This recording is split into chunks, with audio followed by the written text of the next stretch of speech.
Steven Soderbergh's Presence is not your typical ghost story. Released in U.S. theaters on January 24, 2025, the movie throws viewers into a strange, emotional, and deeply eerie experience by showing the entire story from the eyes of a ghostly entity haunting a troubled family. It's not just another haunted house film, it's an intimate drama wrapped in mystery and supernatural horror, slowly building to a twist that changes everything.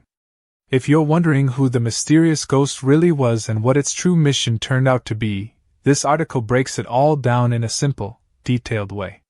From the start, the story follows the Payne family as they move into a new home after a difficult past. The family consists of Rebecca Payne, played by Lucy Liu, her husband Chris Sullivan, their daughter Chloe, Kaina Leong, and son Tyler, Eddie Mayday. The ghostly presence in the house is introduced immediately, not as a monster, but more like a silent watcher, floating from room to room, observing the family's moments of sadness, conflict, and vulnerability. The camera itself acts as the eyes of this ghost, giving the audience a creepy but emotional perspective that helps us slowly piece together the bigger picture. The only person who can sense the ghost is Chloe, a teenager struggling with grief after her best friend Nadia recently passed away from an overdose. Since Chloe is the only one who feels the presence, she becomes convinced that it's Nadia's ghost watching over her.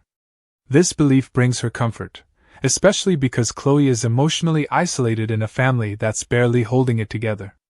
She feels protected by this spirit, especially when she starts getting involved with Ryan, a new boy in town who seems charming at first, but later reveals a horrifying dark side.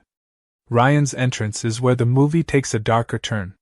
He becomes close to Chloe but also starts hanging around Tyler, making it seem like he's becoming part of the family. However, there's something off about him. As the story unfolds, we find out Ryan isn't just a bad influence, he's a predator and a killer. He had previously drugged, assaulted, and killed young women, including Nadia. He made their deaths look like overdoses to avoid suspicion. And now, he's planning to do the same to Chloe. The big twist comes during the terrifying climax. Ryan drugs Tyler, and then turns his attention to Chloe. He begins choking her and confessing that he was the one who killed her friends.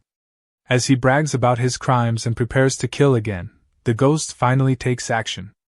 It wakes up the drugged Tyler, who stumbles into Chloe's room and attacks Ryan. The two young men fight, eventually crashing through a window. They fall from the second floor, and Tyler dies on the concrete below. But his sacrifice saves his sister's life. This is the moment that completely changes how we see the entire movie. Rebecca, the mother, then senses the ghost's presence and follows it to a mirror in the living room. Looking into it, she sees her son Tyler's reflection. That's when the truth is revealed. Tyler is the ghost. He was the mysterious spirit we've been watching the whole time, even before his physical death. Somehow, his ghost had traveled back in time to protect Chloe from the fate that had taken Nadia. But how is that possible?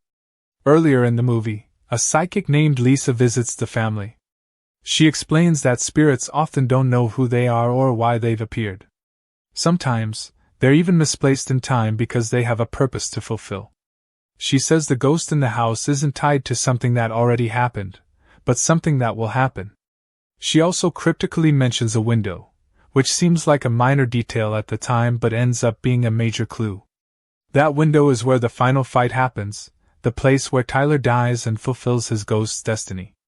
The movie leaves some questions open, but it strongly hints that Tyler's ghost was somehow pulled into the past, even before he physically died, because he had an important mission: to save his sister. The trauma and emotional energy surrounding Chloe made her the only one open enough to feel the presence, which is why she could sense Tyler even before his death. Her sadness and emotional pain opened a door between life and death. What's even more emotional is the fact that Tyler himself didn't seem to know he was the ghost at first. As the story goes on, the ghost becomes more frantic, more intense, as if it's slowly remembering who it is and what it's meant to do. That final burst of energy, when it wakes up the real Tyler in the middle of the drug-induced haze, feels like a moment of clarity and purpose. The ghost knew what was coming and tried to prevent it. And in a way it did. In a powerful interview with Vanity Fair, writer David Koepp explained that Presence was never meant to be a horror story about fear. Instead, it was about love, trauma, and the deep connection between siblings. He said that trauma can open a person to the suffering of others, and in this case, that emotional openness allowed Chloe to connect with Tyler's spirit across time. The ghost was there not to hurt them, but to help and protect them. This explanation gives Presence a layer of emotional depth that most horror films never reach. It's not just about jump scares or haunted houses, it's about grief, guilt, love, and redemption. Tyler's ghost isn't seeking revenge or scaring people. He's trying to fix something before it goes wrong. And in doing so, he becomes more than a ghost, he becomes a hero. By the end of the movie, it's clear that Presence is not just a supernatural thriller. It's a heartbreaking love letter to family, especially the bond between a brother and sister.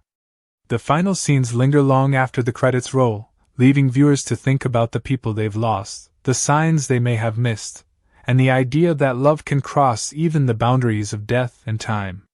The film asks viewers to believe in more than just ghosts.